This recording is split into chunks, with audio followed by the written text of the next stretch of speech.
Hai semuanya, apa kabar? Balik lagi di channel aku. Apa kabar kalian? Semoga baik-baik aja. Untuk cerita hari ini, aku pengen ngomongin soal satu film ini. Sebenarnya bukan film ini yang mau aku ngomongin, tapi kisah nyata yang menginspirasi film ini. Kalian ada yang pernah nonton film Veronica nggak sih? Itu film garapan Netflix yang menceritakan seorang gadis 15 tahun, dia main papan Ouija sama teman-temannya untuk berkomunikasi dengan bapaknya yang sudah meninggal. Nah, ternyata si cerita Veronica ini tuh terinspirasi dari kisah nyata, di mana ada seorang perempuan bernama Estefania. Nama lengkapnya Maria Estefania Guterres Lazaro. Jadi dia tuh main papan Ouija sama teman-temannya, dan setelah dia main papan Ouija itu banyak hal aneh yang terjadi sama dia. Jadi sebelumnya aku mau cerita dulu backgroundnya. Maria Estefania itu umurnya masih 16 tahun pas ini semua terjadi. Dia tinggal di sebuah daerah yang namanya Vallecas di Madrid, Spanyol. Dia dari keluarga yang cukup besar ya. Jadi bapaknya namanya Maximo, ibunya namanya Concepcion.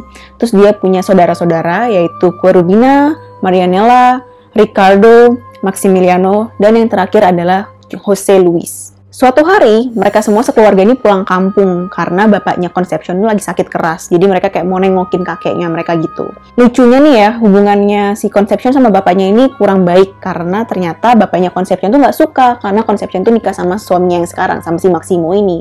Jadi dia kayak ada penolakan gitu sama keluarganya Concepcion dan cucu-cucunya. Tapi namanya cucu-cucu ya, dia ngeliat kakeknya sakit, terus mereka pengen meluk lah, pengen say hi, pengen cium, pengen ngobrol. Karena saking bencinya, si kakek-kakek itu malah ngusir cucu-cucunya, bahkan didorong untuk gak deket-deket sama dia. Tapi enggak untuk Estefania, karena Estefania ini anaknya agak degil ya, dia agak ngeyel. Dia datang ke kakeknya tetap mau bilang, "Kakek, get well soon, kakek cepet sembuh ya." Kakeknya ini malah berbisik ke telinganya si Estefania dan bilang, "Kalau aku nggak bisa nyiksa kamu di dunia, aku akan nyiksa kamu dari akhirat." Estefania yang cuma 16 tahun waktu itu dia kayak, ya, terserah lo deh. Dia tetap melanjutkan hidupnya seperti sedia kala, seperti biasanya. Sampai pada satu hari, pada bulan Maret 1990, mungkin itu hari biasa buat kita semua, buat orang-orang pada waktu itu, tapi enggak buat Maria Estefania. Jadi dia datang sekolah, berangkat kayak biasa, terus pas jam istirahat dia ke perpus sama teman-temannya dan main papan Ouija. Jadi dia main sama dua temennya yang lain, dan di situ sebenarnya ada Marianela juga, tapi Marianela nggak main. Marianela cuma jagain pintu.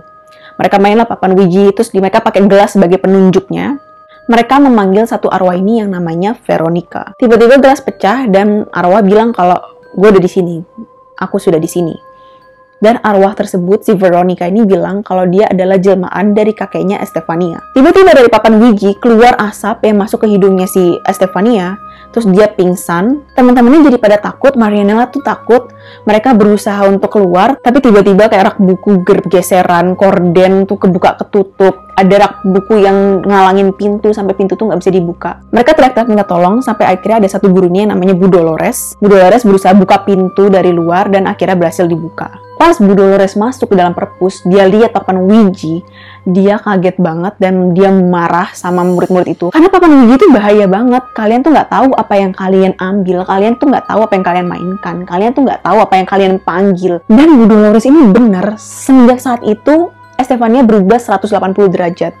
Dia jadi sering mimpi buruk, di mana di mimpi itu dia sering dipanggil-panggil.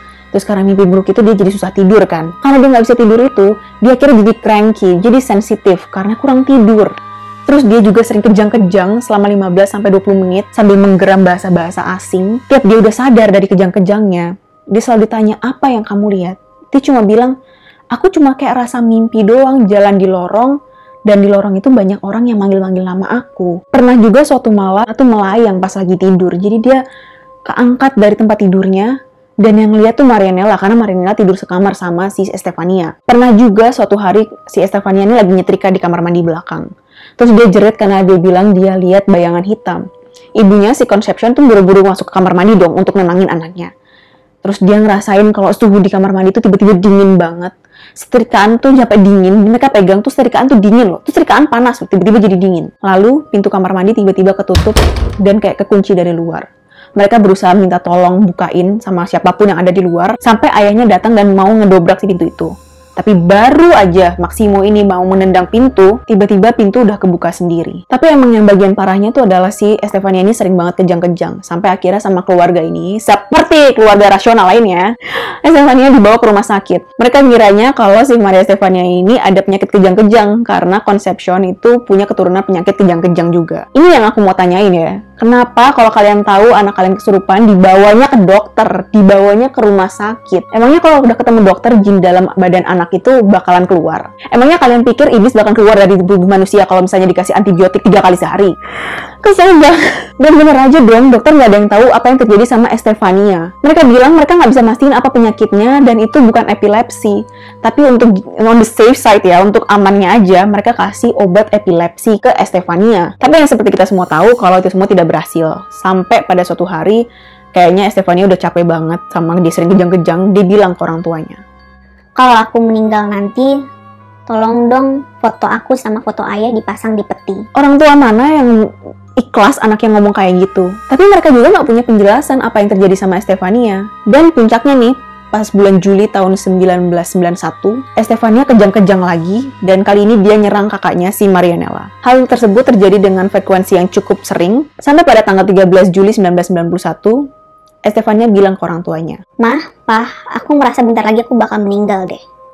dan pas banget di hari yang sama, jam setengah 12 malam, dia kejang-kejang lagi dan langsung dilarikan ke rumah sakit. Setelah meregang nyawa selama 3 jam, akhirnya pada pukul 2 pagi, tanggal 14 Juli 1991, dokter menyatakan kalau Estefania meninggal. Tapi dokter sendiri juga bingung karena Estefania itu dalam keadaan sehat, sementara penyebab kematian dia adalah sesak nafas. Keluarga Gutierrez Lazaro pun akhirnya berusaha untuk mengikhlaskan kepergian Estefania. Setelah Estefania meninggal, rumah tersebut relatif aman ya, nggak ada kejadian-kejadian aneh. Itu nggak berlangsung lama, karena nggak lama kemudian banyak hal-hal aneh yang terjadi di rumah Gutierrez Lazaro, seperti kayak korden kebuka tutup sendiri, terus gelas berpindah, barang-barang banyak yang berpindah, lemari kebuka tutup sendiri, kayak poltergeist. Anehnya kejadian-kejadian itu terjadi pas banget di jam waktu Estefania lagi kejang-kejang sebelum meninggal, yaitu setengah 12 malam. Terus mamanya, si Concepcion ini, dia sering banget ngerasain kalau ada tangan dingin yang megang badannya. Terus dia juga dengar ada suara orang manggil, Mama!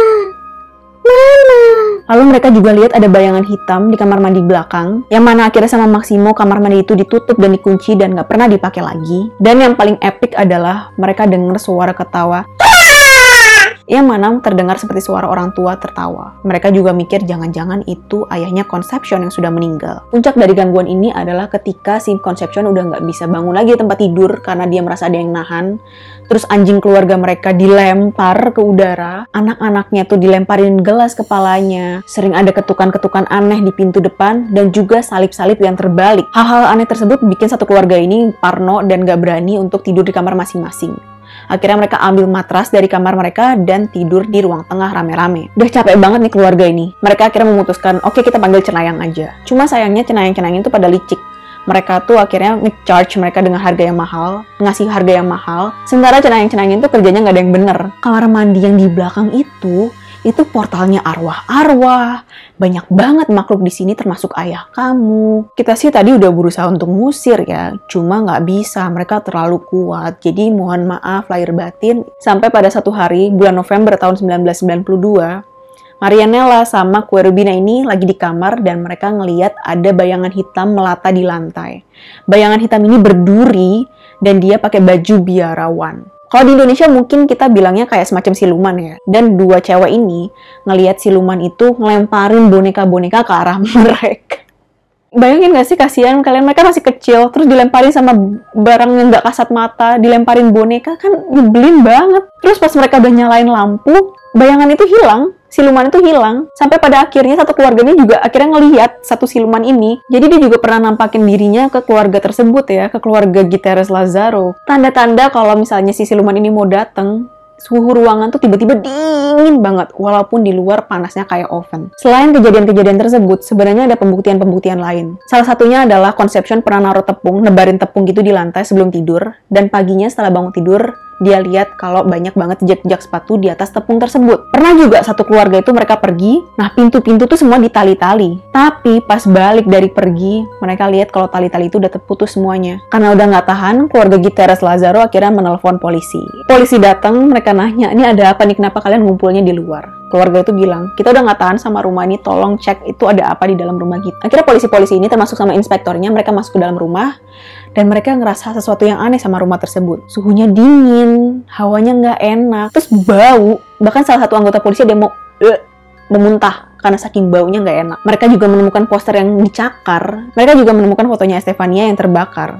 Tapi anehnya yang terbakar cuma fotonya doang. Bingkai fotonya enggak. Lalu lemari yang kebuka tutup sendiri. Salib yang jatuh ke lantai sendiri. Tiba-tiba salah satu anggota polisi dengar suara dentuman keras di teras. Pas mereka pergi ke teras belakang tersebut, nggak ada apa-apa. Lalu muncul bercak coklat di taplak meja putih meja makan. Dan on top of that, mereka pergi ke kamar mandi yang belakang. Kamar mandi yang katanya adalah portal arwah-arwah tersebut. Polisi ngerasa di sana suhunya dingin banget, hawanya super nggak enak, dan mereka semua ketakutan sama kamar mandi tersebut. Akhirnya polisi bikin laporan kalau bener adanya rumah ini tuh berhantu. Karena laporan polisi tersebut, akhirnya kasus keluarga Gutierrez Lazaro jadi mendapat perhatian dari masyarakat sekitar, termasuk media. Tapi berbeda dengan media yang seneng karena mereka punya bahan untuk dibahas, keluarga ini tuh nggak nyaman sama rumah ini. Akhirnya mereka memutuskan untuk pindah ke tempat yang baru dan nggak mau tahu apa-apa lagi tentang rumah tersebut. Mereka tinggal beberapa lama di rumah yang baru dan mereka sudah merasa nyaman sampai akhirnya pada tanggal 2006 mungkin media pengen follow up lah apa yang terjadi setelah mereka pindah. Apakah mereka masih diikutin sama arwah-arwah tersebut? Apakah mereka hidup bahagia sekarang? Apa yang terjadi? Akhirnya mereka tahun 2006 ini diinterview kan. Terus mereka bilang, oh di rumah ini kita senang, kita bahagia, hidup kita nyaman, terus kita nggak ada gangguan-gangguan lagi, dan kita bisa melakukan aktivitas seperti sedia kala. Tapi saat videotape itu mau diedit sama kru-kru dari media, mereka sayup-sayup dengar dari video tersebut, ada orang yang ngomong. Kami belum memulainya. Tapi bukan cerita aku namanya kalau nggak ada plot twist-nya. Ternyata di tahun 2018, Ricardo sama Maximiliano, kedua anak dari keluarga Gutierrez Lazaro ini, mereka manggil media dan mereka bilang kalau semua hal-hal goib yang terjadi sama mereka di tahun 90 itu adalah sebuah kebohongan besar. Jadi ternyata Estefania tuh nggak bener-bener kerasukan. Dia cuma kejang-kejang biasa. Terus dia juga nggak melayang di tempat tidur, dia juga nggak ngomong bahasa-bahasa yang aneh. Mereka bilang ini semua akal-akalan ibunya Concepcion, karena penyakit yang diderita sama si Estefania ini nggak ada penyebabnya, tidak diketahui apa yang menyebabkan dia seperti itu. Terlebih lagi waktu si Estefania ini melayang-layang, cuma si Marianela yang lihat, nggak ada orang lain yang lewat. Jadi pembuktiannya tuh nggak ada. Tentang apa yang dialami sama polisi-polisi, itu semua juga cuma ilusi. Kayak lemari kebuka tutup sendiri atau salib jatuh, itu bisa aja karena angin. Terus waktu mereka dengar ada suara dentuman di teras belakang, itu adalah Ricardo dan Maximiliano. Mereka disuruh sama Concepcion untuk ngelemparin batu, supaya polisi itu percaya sama cerita-ceritanya Concepcion. Dan bercak coklat yang ada di tapak meja itu, sebenarnya cuma makanannya Jose Luis, karena waktu Jose Luis masih balita. Mereka juga dipaksa sama Concepcion untuk berbohong, karena untuk meyakinkan ayah mereka. Jadi si Maximo ini, bapaknya, tadinya dia nggak percaya sama kejadian-kejadian yang terjadi. Tapi sama Concepcion tuh diyakinin, dan dia minta tolong sama Ricardo dan Maximiliano untuk nge-stage kejadian-kejadian. Akhirnya Maximo percaya. Tapi kenapa Ricardo sama Maximiliano ini baru ngaku tahun 2018? Kenapa nggak sebelum-sebelum? Kata mereka sih, karena ayahnya udah meninggal. Mereka sangat menghormati ayahnya, mereka nggak mau ayahnya sampai tahu kebenarannya. Jadi akhirnya mereka memutuskan untuk menceritakan hal yang sebenarnya setelah ayah mereka meninggal. Lalu bagaimana dengan pendapat publik? Publik mengatakan kalau mereka sebenarnya sanksi ya sama apa yang diucapkan sama Maximiliano dan Ricardo ini.